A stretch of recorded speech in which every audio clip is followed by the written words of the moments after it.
Fitbit, can I just watch TV for 4 hours, motionless, without you assuming things about me? Can we do that, Fitbit?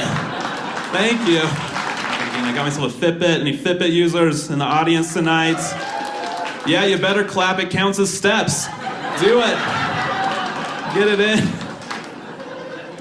People usually get a Fitbit to motivate them to exercise more, but not so much me. I just like that it tells me things I'm already doing. Like I look at it and like, oh, I slept 13 hours last night. And it's 8 p.m. and I've taken 92 steps today, so good for me. My Fitbit's like, no, Jordan, this is bad for you. Very bad. My Fitbit doesn't respect me. That's what I want you to know. Here's the thing my Fitbit does. It's always telling me I'm sleeping when I am definitely not sleeping.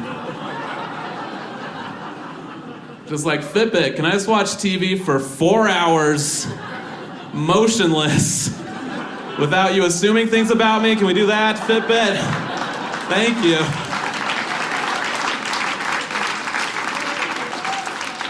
So I feel like I have to hide things from my Fitbit. Like I'll take it off before I go into a restaurant. I'm just like, you don't need to see me like this. Lost enough respect for me already. I think my Fitbit will have a hard time coming to terms when I die, because I'll die and people will go to my Fitbit and say, hey Fitbit, Jordan's dead. And my Fitbit will be like, yeah, no he's not. I've thought that before and will not fool me again. I feel bad for it though, because it probably came fresh green out of the Fitbit Academy. It's like, I'm gonna slap myself on somebody's wrist and change their life. And then we met and I was like, yeah, we're not doing any of that, Fitbit. Lower your expectations. The rest of the set's Fitbit material, just so you know. 30 more minutes of Fitbit jokes. We'll get there. But we set up boundaries. We're getting along better now because we set up some boundaries. The other day my Fitbit popped up and was like, hey Jordan, are you gonna walk 5,000 steps today? And I was like, hey Fitbit, are you gonna walk 5,000 steps today? Last I checked, I'm going with the legs. So don't talk the talk unless you're gonna walk the walk. I will also not be walking the walk.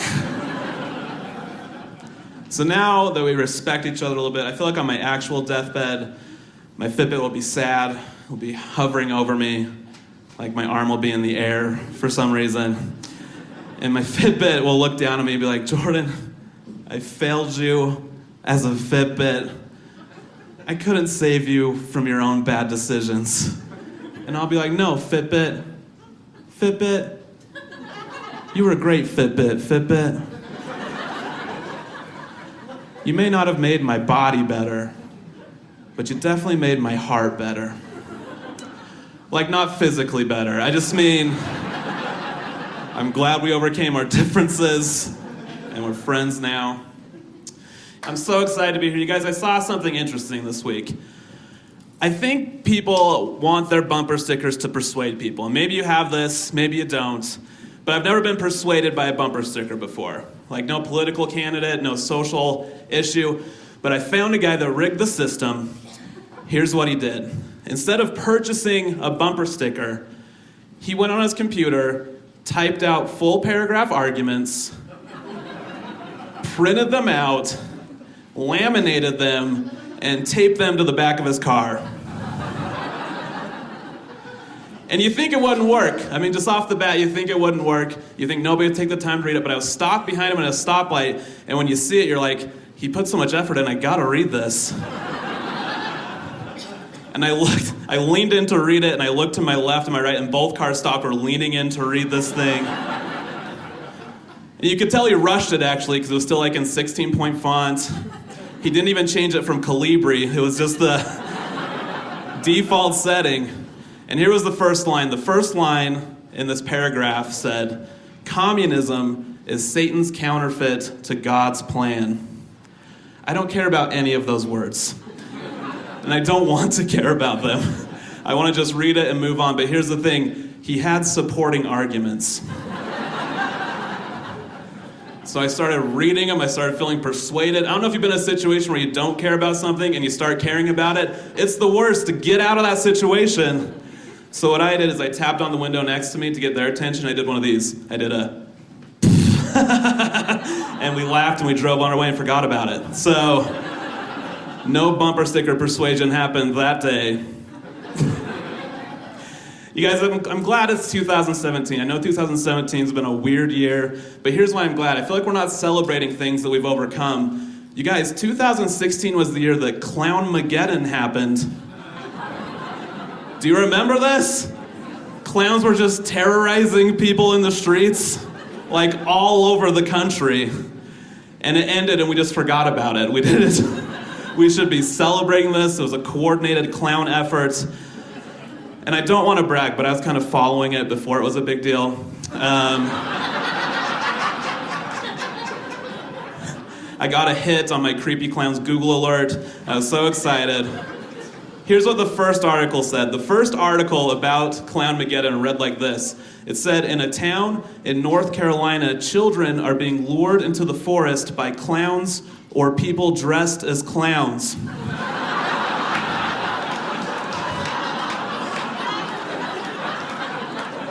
I think you guys are with me. Aren't all clowns just people dressed as clowns? Are we really worried about whether or not they graduated from an accredited clown college at this point? Did they interview the dean? He's like, I don't know who these tree clowns think they are. But they did not graduate from a proud clowniversity such as ours. And yeah, Provo, in the clown community, they prefer clowniversity over clown college. Clown college is kind of insensitive, so stay woke. Or maybe the newspaper was just worried about being politically correct. They want to be PC, and they're like, look, maybe they look like clowns, but they identify as mimes. Who are we?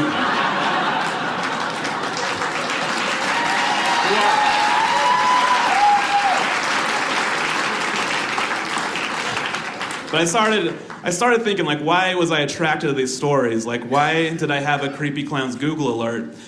And I started thinking about the characteristics of clowns. If you look at clowns, really three things come to mind. Goofy red hair, pale white skin. For the third, let's say atypical body types. Like, I've been a redheaded stepchild my entire life, but I think I found my people. I think I found them. Thank you. And I get it. They're like terrorizing people in the streets, luring kids into the forest, but like, I think I could do it. I think I'd fit in. So I don't know if you've noticed at this point, but I'm kind of a fatter redhead. Like, I don't know, can you tell? Like, you, man, what's your name? Emily, can you tell? What is a liar in the front row? She said no, but her eyes said it's the most obvious thing I've ever seen. Guys, being fat's hard enough, but being a fat redhead's worse, because when you're fat, you get the stretch marks, but redhead stretch marks are way uglier than regular people's stretch marks. And I know you want to hear what they're like, so let me explain. My stretch marks, they're neon pink. They just radiate out of my white porcelain skin. It's gotten bad. It's gotten to a point to now when I look at myself in the mirror naked, all I see is a giant bloodshot eyeball looking at me.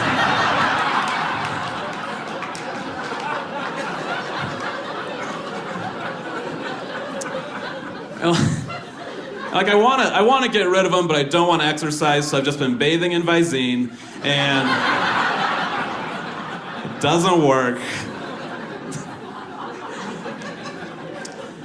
I had a guy come up to me after the show once. He's a little bit drunk. He got right in my ear, and he said, "You sure were a big, fat, funny ginger up there." Like, as a compliment. He was like, "That ginger chub made my day. I'm gonna go make his day right now." As we break it down, you guys, only one of those words is a compliment. Funny is a compliment for comedians. The rest range from slightly offensive to totally offensive. Like, big, slightly offensive.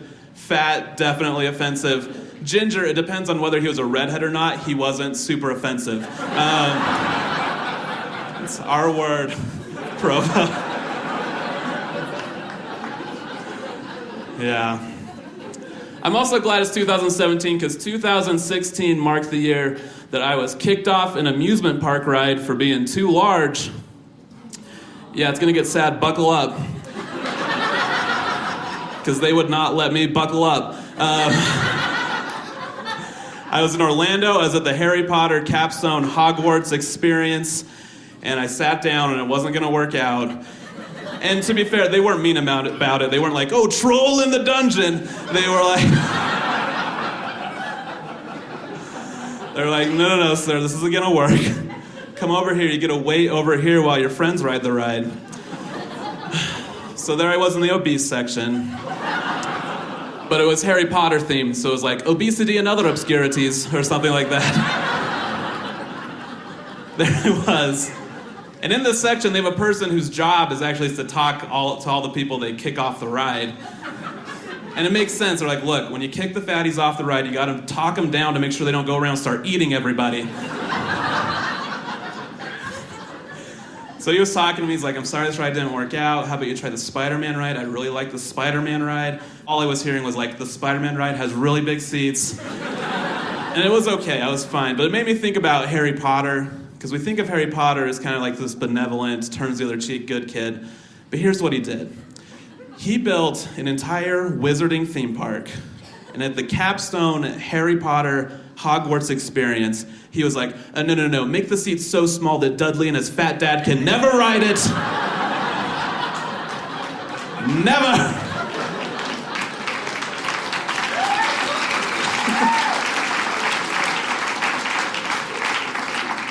Yeah, you better applaud. Harry Potter's a jerk.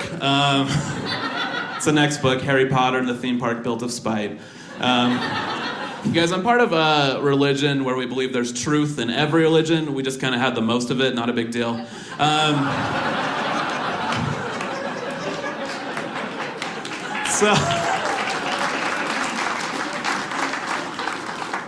So I've been going and seeking out other religions because we can still find truth and enlightenment from them. So I've been around, and I finally went to churchofsatan.com.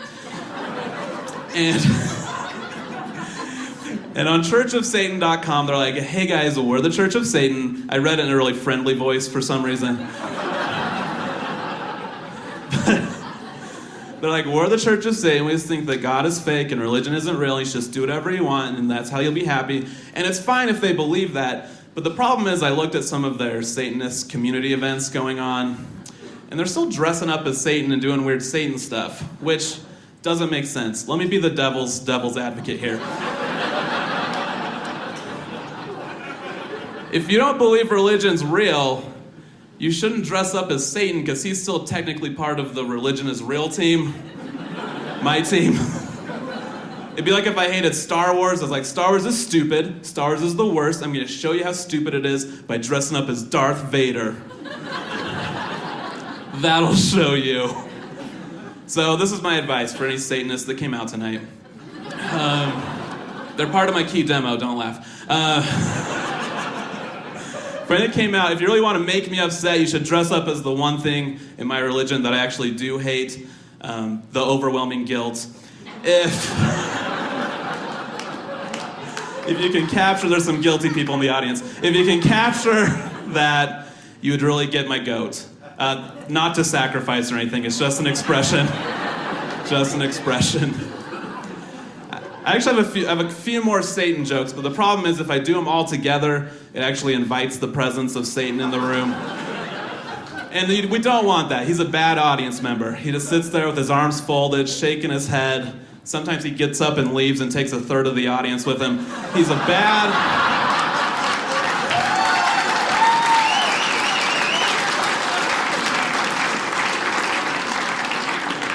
audience member. So what I'm gonna do is say, get behind me, Satan. We might come back to you, we might not. I'm gonna get a feel for you guys. I don't know. Guys, I used to work at a hotel. I worked the overnight shift at a hotel. Interesting people come in to overnight shifts. Let me set the stage. We sold waters at the front desk. They were $2. They are overpriced. We are not Costco. Calm down. We sold these waters, and a guy came in to buy one, so I said, okay, so that's $2. He said, $2? what, did you baptize Jesus in this water? Is the question so profoundly stupid that I just like repeated it to him, like, did we baptize Jesus in this? Because like to him that increases the value of the water. To me, I'd look at it and be like, oh, a 2,000-year-old drinking water used to bathe a homeless carpenter in the Middle East. Not paying $2 for that. Doesn't sound refreshing, but we should. Let's give him the benefit of the doubt. Let's say at the time of Jesus' baptism, people were bottling water. And then today, it had become some sort of hipster delicacy drink where people are like, you haven't drinking the baptismal water yet? You haven't lived yet. It would have a great marketing campaign because they could be like, touched by Jesus, bottled by John. It's not artisanal, it's baptismal. And then, so if that's the case, we as a hotel in Lehi, Utah, had paid for this to be shipped, purified from Jerusalem to Lehi. In that case, sir, I think you're getting a steal. That is way under market value. But here's the question. I know each and every single one of you are having this question in your head. The question is, would we have saved money on purification? Here's why it's the question. Because if Jesus gets baptized in that water, do you have to purify that water? And the answer is no, you don't have to, but you should to set an example for future waters to come. That's how it works. I had another lady come into the hotel. She was really excited. She was from Idaho. I assume she was excited to be anywhere but Idaho. She came in, and first thing she said was, is today a holiday? Which it wasn't, but you pleased the customer, so I was like, well, every day at Best Western's a holiday, ma'am.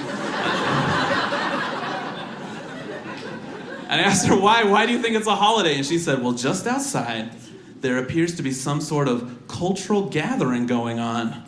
Which I didn't know what that meant, because nobody would know what that means. I checked her in. I wanted to go see what this cultural gathering was, so I went outside. And all it was just 3 teenage Mexican girls just like hanging out in the grass, like after school. So this Idaho lady was so profoundly sheltered that coming across this, she was like, whoa, near my lodging it appears to be some sort of cultural gathering going on. These majestic travels in the land down south. One last thing about the hotel. Since I worked the overnight shift, I'd usually have to take the trash out at night. Here's the thing people do that I didn't like. When the trash can was full, people would just start placing their trash around the trash can. Yeah, that doesn't count. That's just littering really close to a trash can. I've been watching basketball, no matter how close the ball gets to the hoop, unless it goes in, that's the only way it counts. Let me give you a more explicit example. Let's say you need to go to the bathroom. And when you get to said bathroom, the bathroom's closed.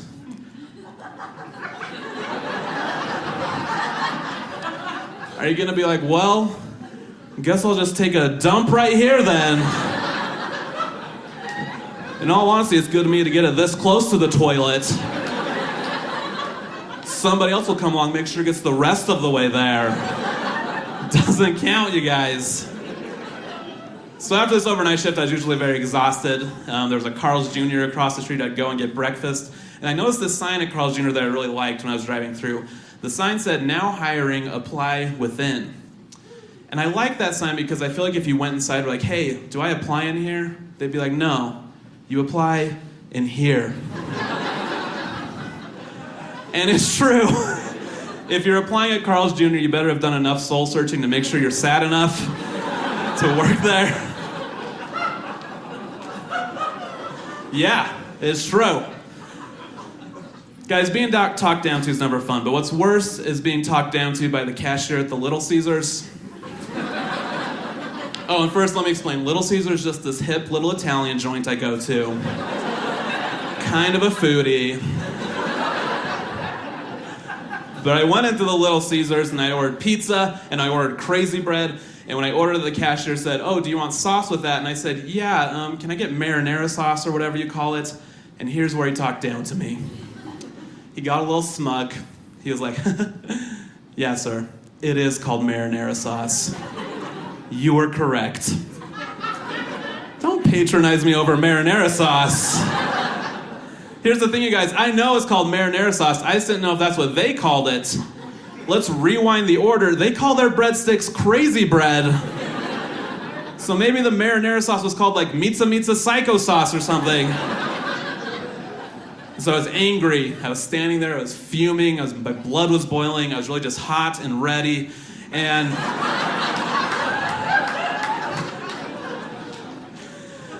I didn't say anything because I started thinking about crazy bread. Crazy bread is a ridiculous name for a breadstick. It should only be called crazy bread if you hold it to your ear and it starts whispering nonsense into your ear. Like seashells, you hear the ocean. Crazy bread, you hear conspiracy theories. You hold it to your ear and it's like, Stanley Kubrick faked the moon landing. What? 9/11 was an inside job. What? Rocky V is the best Rocky. What? You're not a breadstick. You're crazy bread. Well, you are. Here's the kicker. They give you crazy bread in a bag lined with tinfoil. Yeah, that's not to keep it warm. That's so the breadsticks don't think the aliens are reading their minds. They're crazy bread.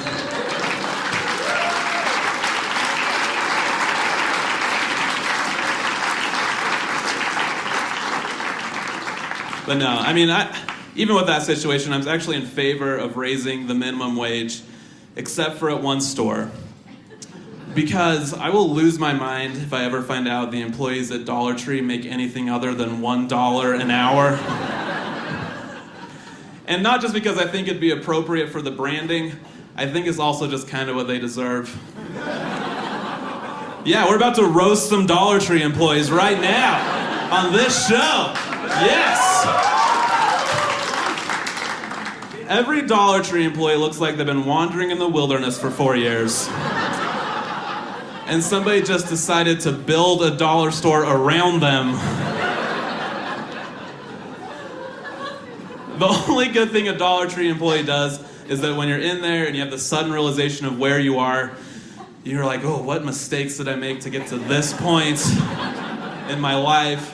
You can look at a Dollar Tree employee and be like, actually, I'm doing quite fine. Because here's my experience with a Dollar Tree employee. I went to Dollar Tree, I got my items, so like a spoon and a party hat, whatever you buy. And I went to check out, and the lady at the front desk said, oh, will you be paying with cash or credit? And I said, cash, and went to hand her money, and under her breath she said, oh no, not again. Like she didn't want to count the money.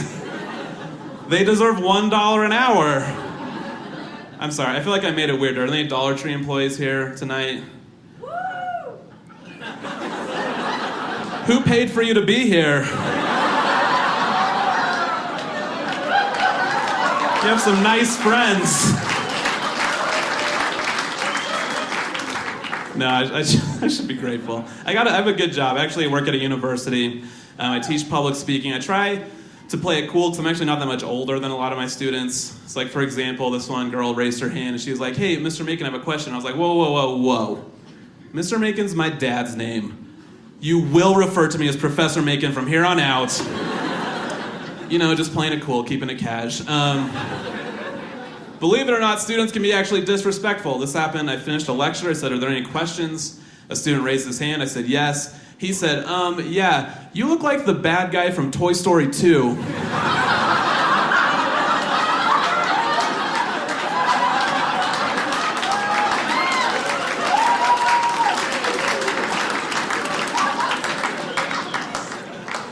It seems like you agree. But I was so mad, I needed to put him in his place. I was like, look, kid, that was not a question. If you wanted to further the discussion, say, do you look like the bad guy from Toy Story 2? And I would have said yes, and we could have had a discussion about it. As another time, I was teaching this class that was kind of rowdy. The whole class was actually out of control. And what I wanted to say was, you guys better be quiet or else I'm gonna blow a gasket. That's an actual phrase people say. But I was so flustered, what came out was, you guys better be quiet or else I'm gonna flip a casket.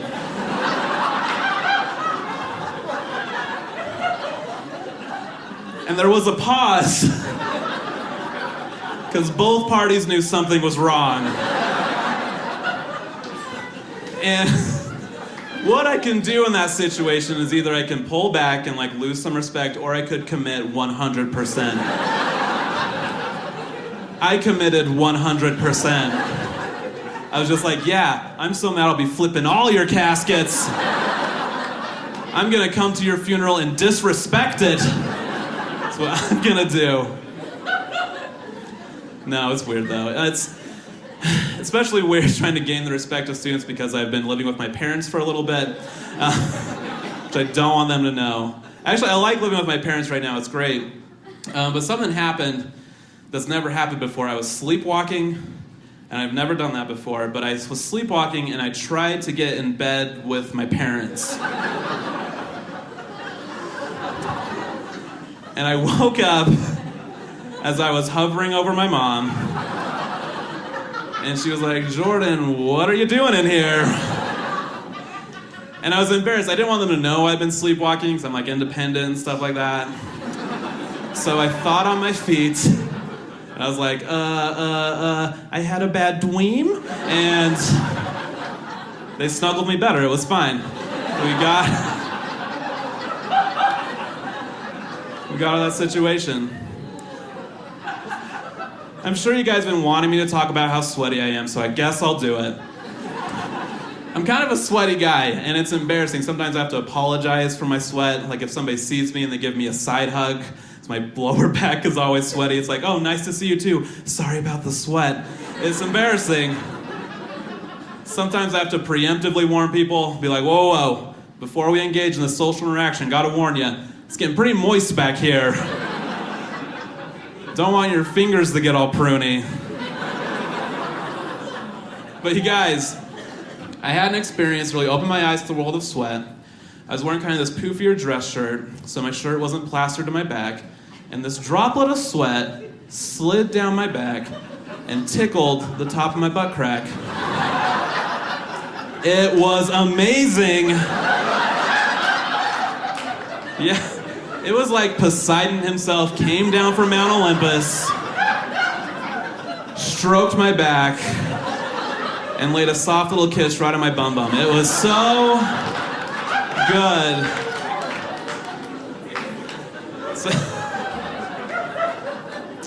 So this may surprise you, but I prefer deodorant over antiperspirant because I feel like deodorant sets more realistic goals.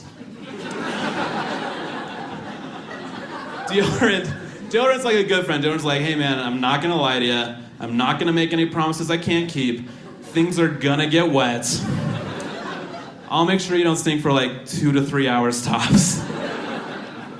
Whereas antiperspirant's a little arrogant, a little cocky. Antiperspirant's like, oh, put me on, no sweat, dude. You can go for a walk. You can like go sit somewhere warm for a little bit, no sweat.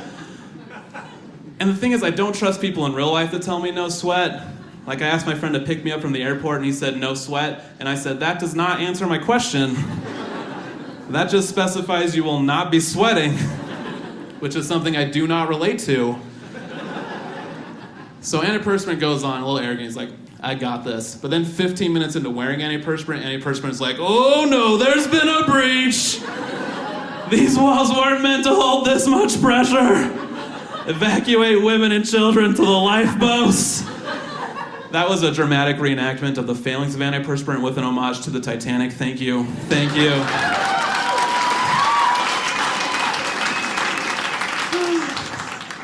Oh man, I'm actually divorced. Don't forget, I'm okay. I'm divorced, and not because of the sweat. I mean, partly because of the sweat. But my ex-wife, she worked at a store called Justice, which Justice is a tween girl store, a store for girls ages 8 to 14. It's pink, it's sparkly. I don't know why it's called Justice. It should really be called Puberty Girls. But the problem is that sometimes I'd have to go into the store and wait for her. And yeah, there's not one spot in that store you can put me where I don't look like a complete creep. Like, you could hear when I entered the store, because all the moms go, oh, stranger danger, stay close to mommy. Stay close to mommy. Chanston's, get over here. I don't know kids' names. Epinephrine, get over here, stay close to mommy. Because you guys, wherever I was at in that store, I was always within like 5 feet of panties. But panties for 12-year-olds. And I can only look at the ground for so long before I started looking at these panties. And yeah, when I looked at them, I started judging them as if I were a 12-year-old in the market for some panties. I'm just like, well, I wouldn't buy the ones with the laughing cupcakes, but I would buy the ones with the high-fiving kittens. That's more my style. But like I said, I'm divorced now, so now it's just even weirder when I show up. I can't catch a break. Let's talk about panties for one more minute. I think we're liking this. I have a weird relationship with Victoria's Secret, because when I was a kid, I was like very intrigued by it. I'm like, get me in there. And my mom would like have to like cover my eyes as we walked past, and I was like, oh, semi-annual sale, I know what's going on over there. But now I'm adult and like I date women. I do date women. I've been in there a lot, and it's my least favorite place to be. It's this perfect, pretty person utopia, and I'm just this fat, ugly alien invading the premises. You guys, one time I walked into Victoria's Secret with a GameStop bag. Yeah, that didn't make me feel better. I was like, if our physical appearance isn't proof enough of our diversity, let me present you with this bag of video games. And when you walk in like that, the employees are like, oh, he's in here because he'll never see our product in the real world. So, just let him.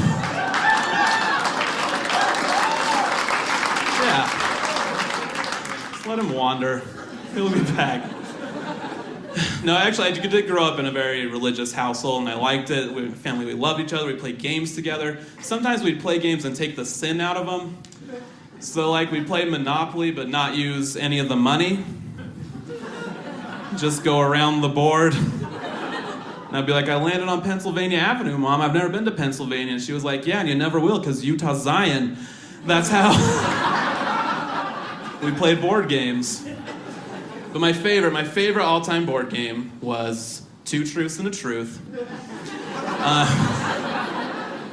My favorite family-friendly, sinless game was Two Truths and a Truth. And you're probably wondering how I played it. Well, you would say 3 true things, and then the rest of the people would have to choose the most true one. So, for example, I could say Old Testament, New Testament, Book of Mormon. They're all true, but we know one is a little bit truer.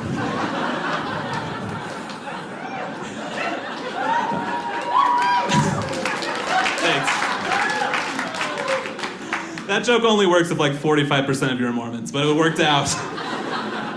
No, I am Mormon. I like being Mormon, but sometimes I hear things at church that stress me out a little bit. Like I was at church and I heard people talk about tithing, and they said, I love tithing because it's the one commandment I can be 100% perfect in. And it's true, you can do the math, pay exactly 10%. When I hear people say it's the one commandment they could be 100% perfect in, just like, are you struggling with the whole not murdering people commandments? I feel like I'm 100% perfect in that one. I didn't know there's so many Ted Bundy Mormons still out there. You know, it's like, oh, you murdered somebody, just don't take the sacrament for a couple weeks.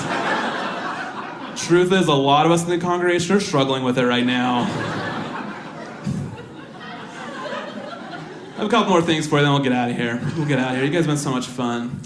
I like reading things on the internet. One thing I like to do is read like fun nature facts of the day. So I found this fun fact of the day, and it said, if the earth were to move 10 feet closer to the sun, everyone would burn up and die. Just like a super fun fact of the day. Because we're like the perfect distance from the sun right now. But I'm a redhead, so the sun already stresses me out a whole bunch. So I needed to find out if it was true.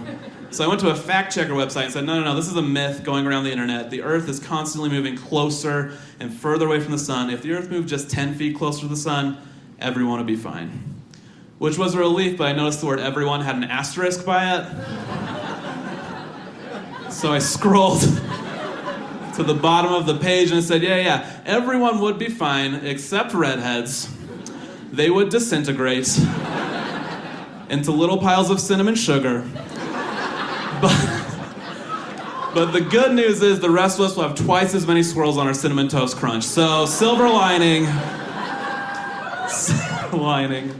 Some Cinnamon Toast Crunch fans in the audience. Cool crowd. Here's another thing I do on the internet. On the internet, you can read Google reviews where people can go review people or places or things, rate them out of 5 stars. Google averages the reviews. I came across the reviews for the Utah State Prison. 3.4 stars, guys. 3.4. I've spent money to stay at a Motel 6 that received 2.6 stars. Didn't realize they were living it up over at the prison. I came across another review, a review for a mixed bag of candy like Reese's and Snickers for Halloween. 3.2 stars. So yeah, worse than prison was this bag of candy. And you can read individual singular reviews people leave, and they leave comments. So I read one lady, she was really mad. It was all in caps. She said, I bought this mixed bag of candy, and when I got it, it was mostly Snickers. So much for variety bag. 2 stars. Yeah, she showed that bag of candy what's what. So I wanted to compare. So I went back to the prison reviews. I found an individual review. This one was from a former inmate. This one was also all in caps. All it said was, you get to be treated like a child again, 5 stars. So, it's about perspective, you guys. I've only left one Google review in my life. I've only left one, and it was for this improv troupe in Utah County, actually. And I did not see them perform, but they were just kind of mean to me and my friends once. So I got them back the only way I knew how. And I should explain, improv comedians and stand-up comedians, there's like this natural distaste for each other, natural dislike, like cats and dogs or like Trump in the media. Just this natural. And so we were performing at the same place and we crossed paths and things got a little heated. They said something like, oh yeah, well at least we don't have to write our jokes down. We just think of our jokes on the spot, which I'll be honest hurt my feelings. And so later on we were like, oh yeah, well anybody can think of garbage on the spot, but it was like a lot later, they were gone, we don't do improv.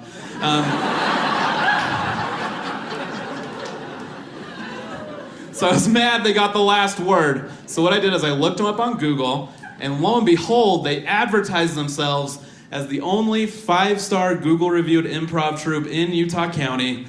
It just rolls off the tongue. And it was in that moment I knew I could leave a Google review that would make a difference. I could take them from the highest highs of 5.0 star Google reviews to the lowest lows of 4.9 star Google reviews. And so I left a review. I said I did not see them perform, but frankly, they're quite rude. 0 stars. And when this happened, their teacher, their leader, their grand wizard messaged me. Oh, sorry, I always get the KKK and improv troops confused. I think it's just because they're both so white and don't make me laugh at all. So anyway, he messaged me and he was like, hey, I'm sorry my guys were mean to you. How about I give you some free tickets to a show? You can come, then you can leave an honest review. Like, he was being a real jerk is what I'm saying.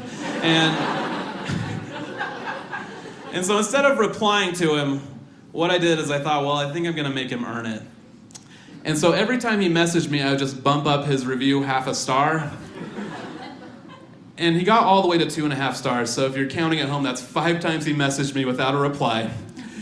And he got more and more desperate. He was like, hey man, this is my livelihood. I make money off of this. Like, please, we can do a show together. Like, blah, blah, blah, whiny, whiny, whiny. And so what you can do as a business, he stopped messaging me, and what you can do is you can go and you can comment on people's reviews. So he went and commented on my review, and this was all in caps again. He said, please disregard this review. Jordan is a stand-up comedian, and he left this review as a joke. Please do not listen to this review. So what you do, you guys, when somebody publicly discredits your review, is you go in and change that review to a 5-star review. Yeah. Yeah, improv guy, a little planning goes a long way, apparently. So So what we learned from this is you guys made the right choice. Not only are stand-up comedians funnier than improv comedians, but we're also way better at cyberbullying. We just really nailed it. Hey, you guys have been so much fun. Thank you so much for coming out. You're the best. You're the best. Oh my gosh. Too much.